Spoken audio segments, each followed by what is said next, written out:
Assalamualaikum warahmatullahi wabarakatuh, sahabat Abah Safwan dimanapun berada. Hari ini kita jumpa lagi. Pencoblosan pemilihan presiden hanya tinggal beberapa hari lagi. Nggak sampai 1 bulan lagi, sudah mulai kita pemilihan umum. Saya pribadi tidak akan pernah memilih Anies Baswedan jika dia bukan orang pintar.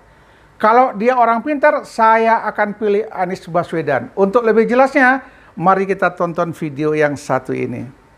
Kenapa negara menggunakan korporasi? Karena negara membutuhkan fleksibilitas di dalam mengeksekusi. Saya di Jakarta nih, mengelola public transport di Jakarta. Saya punya 2 pilihan. Saya serahkan kepada Dinas Perhubungan, atau saya membuat PT yang mengelola transportasi. Tapi kami pilih pakai PT. Kenapa? Karena PT ini mudah melakukan kontrak dengan siapa saja. Hiring, firing bisa dikerjakan tanpa terikat dengan peraturan ASN yang rumit. Investasi bisa dilakukan, kerjasama dengan periklanan bisa dilakukan. Jadi kenapa menggunakan instrumen korporasi? Bukan karena negara mau cari untung, tapi negara membutuhkan fleksibilitas di dalam menjalankan tugas pembangunan itu. Bayangkan kalau transportasi umum diserahkan kepada Dinas Perhubungan, dia mau melepas aset aja susah. Karena ada aturan in-bank dan lain-lain yang rumit. Tapi ketika ini menjadi korporasi, dia ambil aset mudah, lepas aset mudah, hire mudah, fire mudah. Dan itulah kenapa kita menggunakan korporasi. Jadi ketika negara punya korporasi, jangan dipandang itu sebagai mencari keuntungan. Itu menjalankan tugas pembangunan dengan cara fleksibilitas yang ada di korporasi. Nah, ini yang absen di dalam BUMN kita selama ini. Kenapa? Ya, salah satu sebabnya karena yang ditugaskan di BUMN hampir selalu berasal dari private sector. Ya, di private sector itu kalau korporasi tugasnya adalah untuk mencari profit harus. Sementara kalau BUMN, ini bukan salah orang private sektornya, karena filosofinya tidak diberikan. Itu saya sampaikan tadi. Kalau berada di national leadership, tunjukkan filosofinya. Supaya orang bekerja dengan filosofi yang benar. Sehingga bekal korporasi yang dibawa, dipakai untuk menjalankan nilai yang betul. Dan ini bukan kata Anies, ini adalah kata founding fathers kita tentang BUMN di Republik ini. Dan ditegaskan di dalam undang-undang tadi. Bahwa dia menjalankan fungsi-fungsi yang tidak bisa dikerjakan oleh swasta. Nah, itu menurut kami yang harus dikembalikan. Sehingga tekanan pada BUMN itu adalah untuk delivery pembangunan. Bukan tekanan pada peningkatan profit. Lalu pertanyaannya, negara dapat pendapatan dari mana? Negara dapat pendapatan dari perekonomian yang tumbuh dari seluruh pasar. Itulah pendapatan kita. Bukan dari BUMN ini sendiri. Nah, lalu di mana letak harus BUMN? Satu adalah lokasi yang tempat-tempat yang strategis, yang menyangkut kepentingan nasional. Di situ tidak bisa dihilangkan peran negara ada.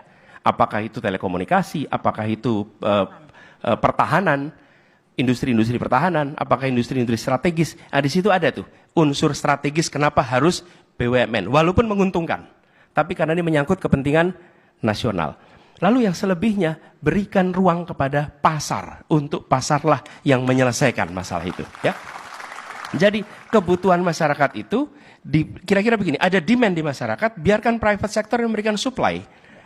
Tapi kalau kemudian ada, kira-kira gini, ada kegiatan yang financially visible, itu private sector sepenuhnya. Ada kegiatan yang economically visible, itu bisa private dan BUMN. Ada kegiatan yang tidak visible secara finansial, tidak visible secara ekonomi. Di mana? Itu ruangnya BUMN untuk mengerjakan. Karena financially not visible, economically not visible. Nah, kalau financially visible, let the market operate, let the market dominate. Gitu kira-kira begitu. Jadi menarik juga ya antara swasta dengan BUMN ya Pak. Jadi kalau Pak Anies tadi melihat bahwa swasta itu akan berperanan besar dan BUMN itu akan dikembalikan sesuai dengan undang-undangnya ya Pak.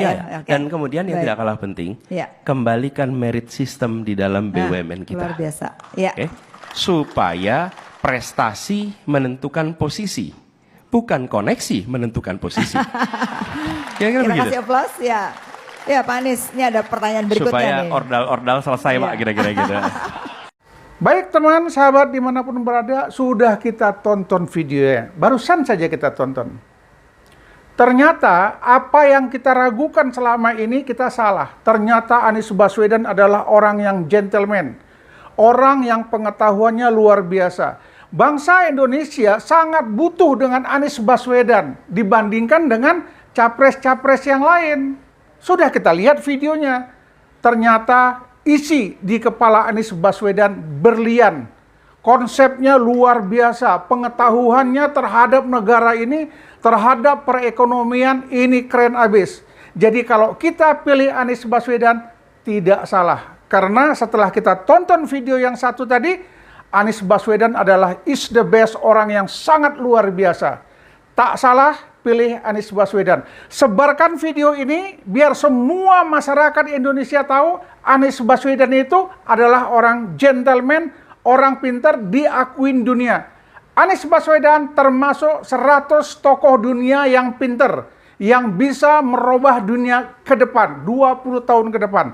Tak salah pilih, Anies Baswedan is the best. Kita pilih Anies Baswedan. Assalamualaikum warahmatullahi wabarakatuh.